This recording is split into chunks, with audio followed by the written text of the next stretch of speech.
से अपने दर्शकों को दिखा दें। तस्वीर आप देख लीजिए, बिलंगना नदी उफान पर है। आप इस सड़क को देख लीजिए कि यहाँ पर लगातार लोगों का आगमन होता है। यहाँ सर ये अब जो है, अगर हम सेफ्टी की बात करें तो केवल एक यहाँ पर ये आप देख लीजिए, एक यहाँ पे एक स्क्रीन लगाई गई है और यहाँ पर आप देख लीजिए ये कटाव इसमें हो रहा है, धीरे धीरे करके कटाव बढ़ रहा है। अगर हम ऊपर की बात करें, आप ये देख लीजिए, यहाँ पर एकदम से ऊपर की तरफ सड़क जो है यहाँ पे चढ़ाई है और ऊपर से नीचे की तरफ जो है ढलान होता है। आप इसको देख लीजिए किस तरह से कटिंग की गई है। और अब कटिंग के बाद मैं तो ये देख रहा हूँ, जिस तरह से मैं आपको दिखाने की कोशिश कर रहा हूँ कि आप देख लीजिए अंदर की तरफ, यहाँ पर देख लीजिए सड़क की क्या स्थिति है।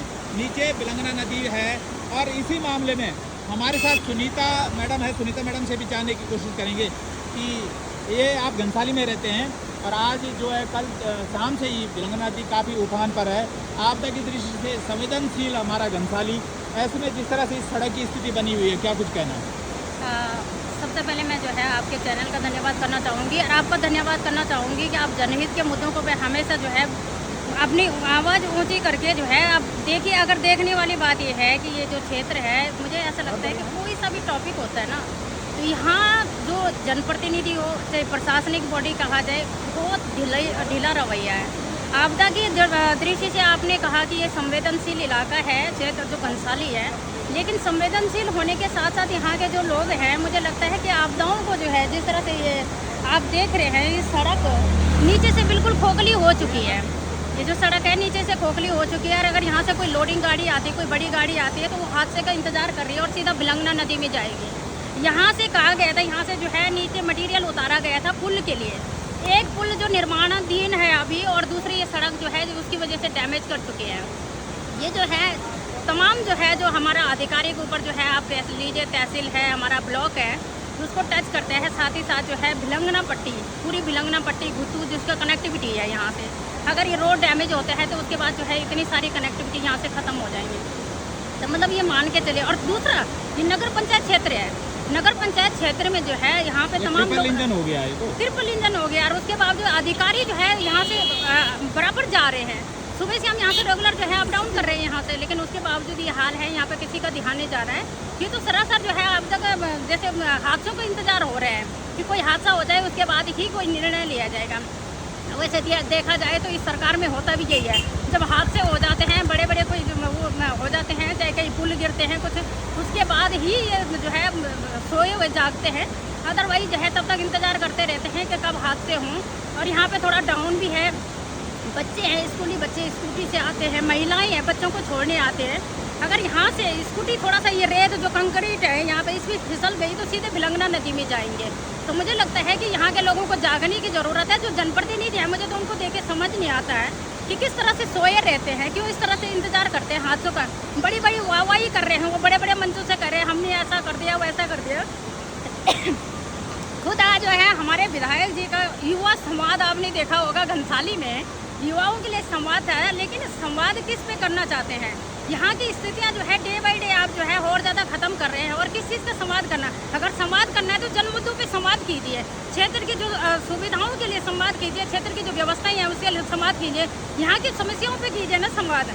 संवाद आपको युवाओं से संवाद करना क्या है? एक तरफ आपके खुद के क्षेत्र में जो है शिक्षा के मुद्दे पे लोग धरने में बैठते हैं, स्कूल में ताला लगाने जाते हैं, दूसरी तरफ आप घनसाली में जो है युवाओं से संवाद करते हैं। और यहाँ जो है आपके क्षेत्र में, आप यहाँ से कितनी बार जो है हमारे विधायक जी भी जाते होंगे, अधिकारी तो जा ही रहे हैं, हमारे विधायक जी भी जाते होंगे, हमारे इस नगर पंचायत के जो अध्यक्ष जी हैं वो भी जाते होंगे, यहाँ के जो ईओ साहब हैं वो भी जाते होंगे, सभी यहाँ से आवाजाही करते होंगे। क्या किसी का ध्यान नहीं जाता? इस रोड पे नीचे से बिल्कुल खोखली हो चुकी है। एक बार जो आपने मुद्दा रखा, मैं एक बार सड़क की स्थिति आपको दिखाना चाहूँगा। आप सड़क पे देख लीजिए, मैं आपको नीचे से दिखा रहा हूँ, ये देख लीजिए किस तरह से यहाँ पर जो है, क्योंकि यहाँ पर कुछ दिन पहले इनके द्वारा रोड़ी डंप की गई थी, रेत डंप की गई थी और वही आप देख लीजिए यहाँ पर है। यहाँ से ये नीचे की तरफ कटान है, अगर कोई गाड़ी वाला ऊपर से आया, थोड़ा सा भी उसका बैलेंस अगर गड़बड़ाया तो वो सीधा बिलंगना नदी में जाएगा और इतनी बड़ी जो है त्रासदी हो जाएगी।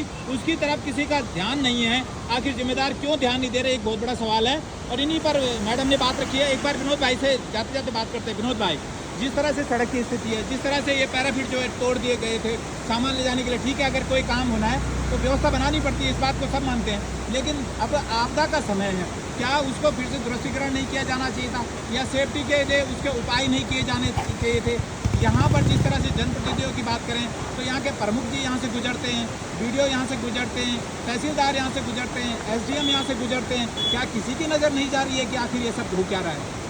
बिल्कुल, मैं उसी बात का उन्याल जी, यहाँ से लगातार शासन प्रशासन अधिकारी कर्मचारी तो जा ही रहे हैं, उनका डेली रूटीन का काम है, क्योंकि उनका काम है।